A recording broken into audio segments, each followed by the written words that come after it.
Thank you, Mr. Speaker. Mr. Speaker, I beg to move the motion in my name and in the name of the Leader of the Opposition. Buying your first home is a life-defining moment. It's exciting and scary, and it symbolises security, time to start a family, build a future. But for so many, what was a dream come true has become a nightmare. The Grenfell tragedy shed light on a crisis of building safety in this country, and hundreds of buildings have the same cladding that caused the Grenfell fire to be so deadly. Thousands have other equally dangerous cladding, and even more have other serious fire safety problems, such as combustible insulation, missing fire breaks, faulty fire doors. Millions of homeowners are caught up in the wider building safety crisis caused by these defects, unable to sell or remortgage or buy a flat, freezing up to 16% of the housing market, affecting possibly as many as 11 million people. It can be easy to get caught up in the vast numbers, but it truly is a human tragedy. Many in this house will have read and heard Hayley's story. Hayley was a first-time buyer in Leeds. She bought her flat through an affordable housing scheme designed to help people on low incomes take that first step onto the housing ladder. After moving in, Hayley was told the roof of her building was covered in dangerous cladding, similar to that used on Grenfell Tower. And further inspection threw up more problems: brickwork, insulation, balconies, and possibly fire breaks. Every month, Hayley faced £300 additional charges for what is called Waking Watch, a 24-hour fire safety patrol that gives little confidence but costs dearly. This £300 a month was as much as her mortgage, and she just couldn't afford it. And the terms of her mortgage meant she couldn't move or rent out her flat, facing mounting bills for the repairs, fire alarms, and the looming threat of the costs of fixing the building. Hayley declared bankruptcy. Her first-time buyer so recently, Hayley would now struggle to take out a loan to buy a car. So this crisis is not just affecting those at the beginning of their housing journey.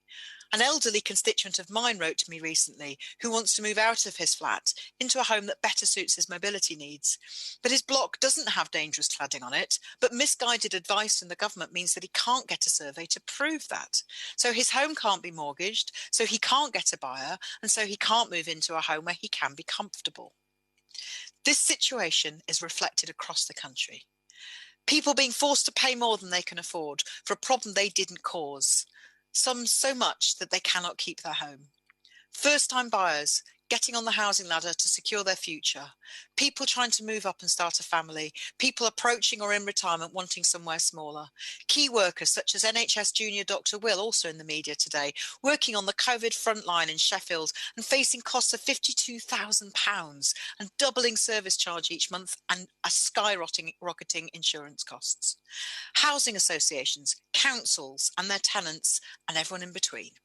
Now, everyone in this house, I think, agrees that this intolerable situation must not go on.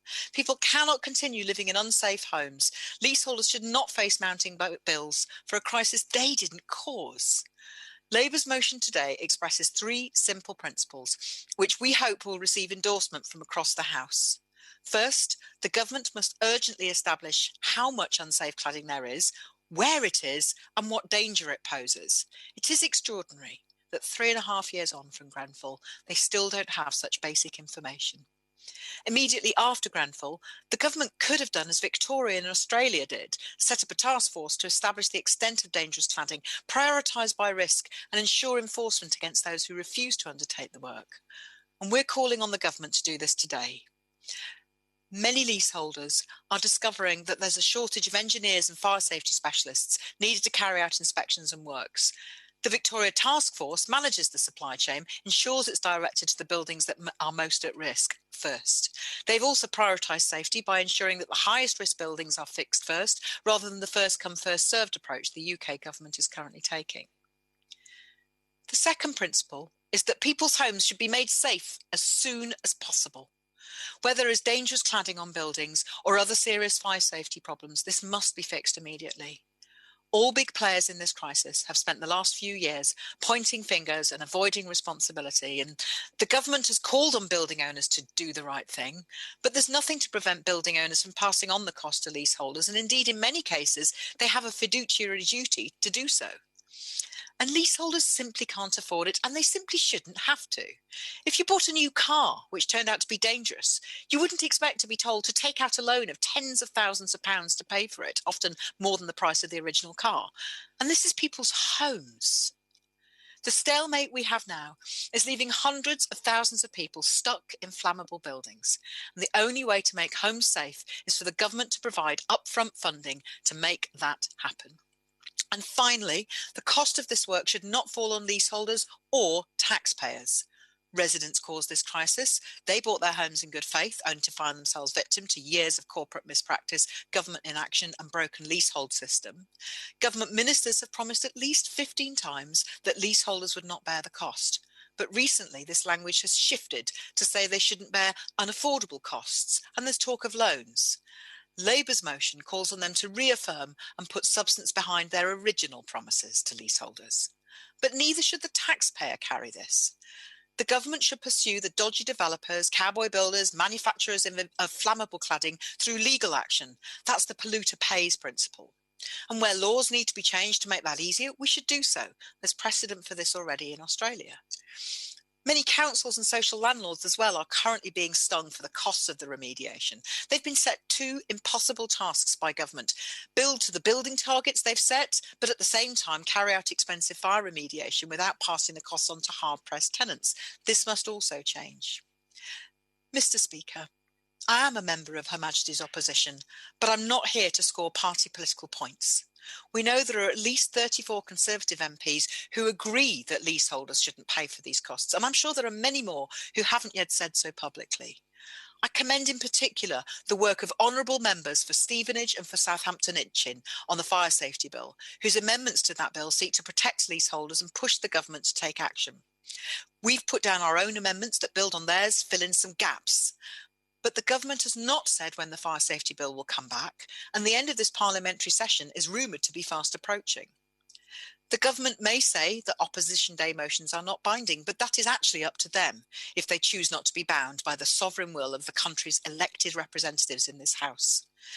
Many people remember, in fact, when the Labour government was defeated on an opposition day motion on Gurkhas, they honoured the will of Parliament and changed the policy the very next day. I ask the government to heed the will of this House. Because further delay and inaction is not an option. Buildings insurance will continue to skyrocket. Unaffordable costs for waking watch security guards will continue. On top of all that, colossal costs for fixing buildings will fall on leaseholders. People will go broke. Mortgages risk going into negative equity on a massive scale as more and more flats become literally without value, valueless. We need a solution to this crisis that fixes buildings and ensures that those responsible pay. In conclusion, Mr. Speaker, I'd like to end by paying tribute to absolutely inspiring cladding campaigners. I've met some in my own constituency, Bristol West, and others from across the country, along with my colleague, the excellent Shadow Minister for Housing and Housing Safety, the member for Weaver Vale. I know that those residents just want to get on with their lives.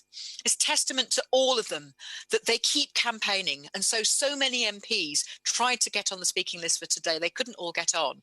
And I commend colleagues for standing up for leaseholders, whether they're able to speak today or not. There is cross-party consensus, agreement across both houses and across the country that we should all put the needs of those first-time buyers, those key workers and those pensioners first. I'm not asking members to vote with the opposition. I'm asking them to vote with their constituents, to show that they will always put their interests first. If members agree with what's in the motion, they should vote for it. It's as simple as that. Thank you, Mr.